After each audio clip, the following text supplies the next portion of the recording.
Hey guys, it's Abel. Good morning. Today is Monday, June 22nd, and it is 7:30 in the morning. I just got off from work, and I thought I'd share with you my morning routines with my plants. The hubby and the babe are still sleeping, so I'm taking advantage of it. So let's go ahead.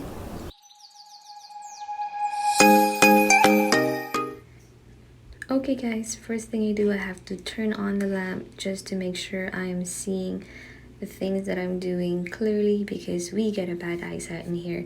And as you guys can tell, I'm checking the plant each, but for the purpose of the video, I'm not doing it because it's gonna be a long talking. For this one, I'm checking the soil if it's still hydrated, because sometimes it gets dry easily, especially with the pots that I'm using, and especially for this plastic pot, it has a lot of holes on it, so I gotta make sure that I don't overwater them, and at the same time they're still hydrated well. For this one, I'm using this type of cloth to clean the leaf of my plant, just to make sure that I'm getting rid of all the dirt or whatever it's on the top of the leaf. And do not forget the back as well, because some insects or pests, they love to hide on the back. So just make sure you are wiping it out thoroughly and making sure that everything is polished. You don't have to be perfect, as long as you're clearing or you're cleaning it out properly. And like I said, do not forget the back. And of course, I'm cleaning this stem of this plant as well, just to make sure I'm getting rid of all the insects or any type of particles that's on the stem.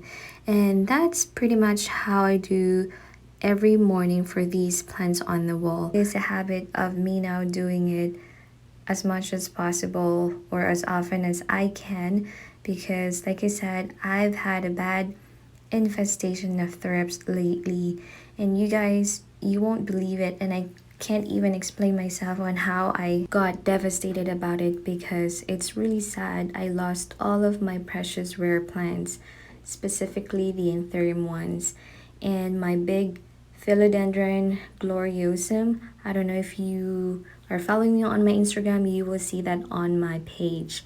And pretty much that's how I do. On this top shelf, I'm also propagating some plants with perlite and some plants that I just recently bought, which I'm acclimating it with the perlite propagation as well. And you guys, I'm telling you, this is by far the best propagation method I've ever used and had, because it's the best compared to the water and the sphagnum moss. So let's move on into my IKEA cabinet, where I'm keeping some of my anthurium plants, which are very delicate. And as you guys can tell, I have some philodendron on top as well. And this one is my pastazanum, my philodendron pastazanum. And honestly, this plant got infected with thrips as well. And that's why every time it shoots a new leaf, I've got to make sure that there's nothing crawling on top of the leaf and on the back as well.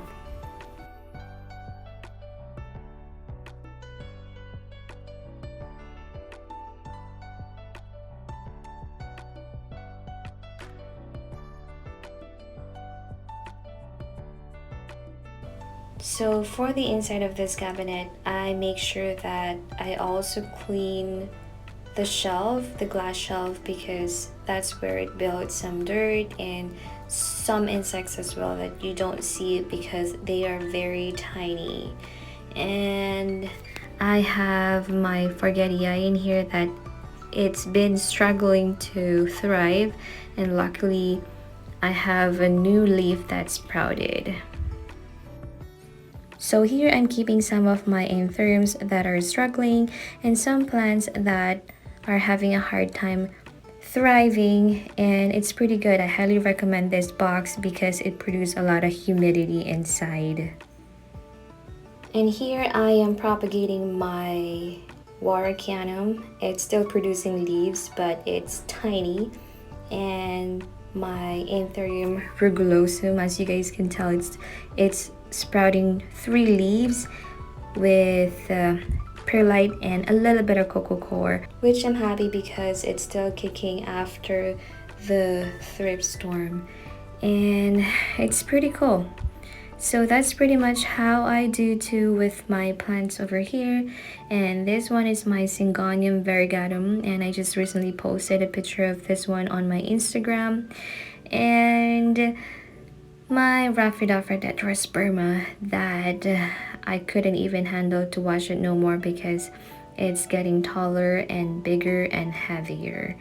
And that's all, guys, for this area here for my plants.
So guys, that's all for my morning routine with my plants. And like I said, if you have this predator in your plants, it's really hard to get rid of. But I'm thankful that now I don't see them anymore. So if you guys have that issue, it's really devastating. Like all of my plants, especially anthuriums that I really love, and it's, of course, it's expensive as well, they're totally gone because of the thrips. Thank you again for watching. I really appreciate you guys for subscribing into my channel, and if you haven't subscribed yet, please consider to do so. And if you want to follow me on my Instagram, Abel's Plant, and I will see you soon on my next video.